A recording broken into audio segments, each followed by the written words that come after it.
Napa. And he did mean crowd. They'd had to rent a 14-seat passenger van to fit everyone, and he was the weekend's designated driver. Oh, how times had changed. "Ready?" he asked. Finn nodded.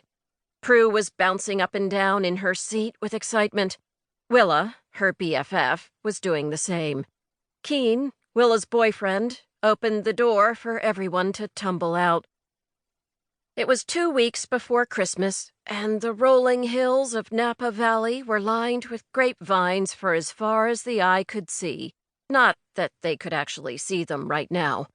It was late, pitch dark, and rain had been pouring down steadily all day, which didn't detract from the beauty of the Victorian B&B in front of them. It did, however, detract from Sean's eagerness to go out in the rain to get to it, though. Not Prue and Willa. The two raced through the downpour, laughing and holding hands with Elle, Colby, Kylie, and Tina, the rest of Prue's posse, moving more cautiously in deference to the preservation of their heels. Sean, Finn, and Finn's posse, Archer, Keen, Spence, and Joe, followed.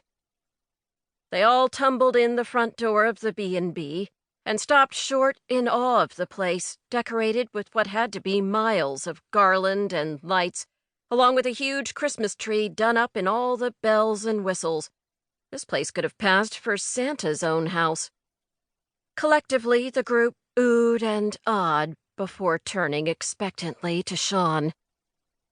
This was because he was actually in charge of the weekend's activities that would lead up to the final countdown to the wedding happening next week at a winery about 20 minutes up the road.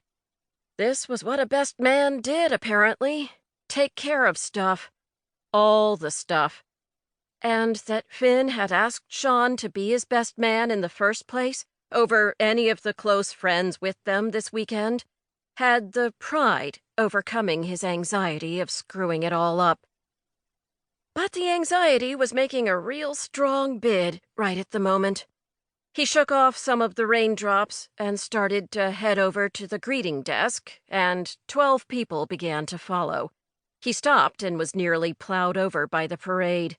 "Wait here," he instructed, pausing until his very excited group nodded in unison. Jesus. He shouldn't have poured them that champagne to pre-game before they'd left O'Reilly's, the pub he and Finn owned and operated in San Francisco.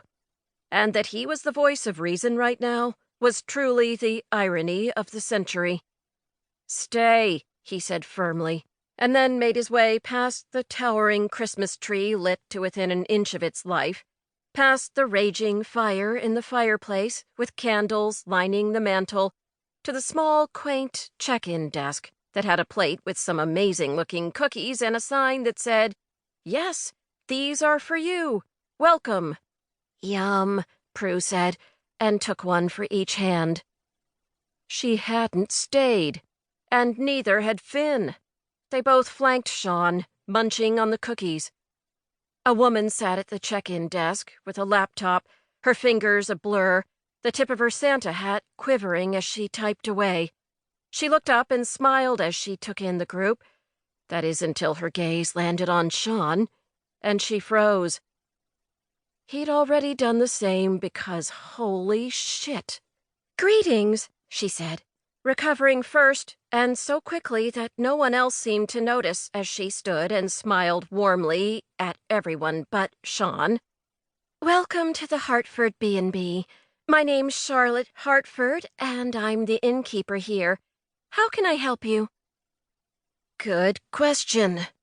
And Sean had the answer on the tip of his tongue, which was currently stuck to the roof of his mouth, because he hadn't been prepared for this sweet and sassy red-headed blast from his past. It had been, what, nearly a decade? He didn't know exactly because his brain wasn't functioning at full capacity, much less capable of simple math at the moment. The last time he'd seen Lotti, they'd been 16-year-old kids and at a high school football game. It had been back in those dark, dark times after he and Finn had lost their parents, and Sean had been at his most wild.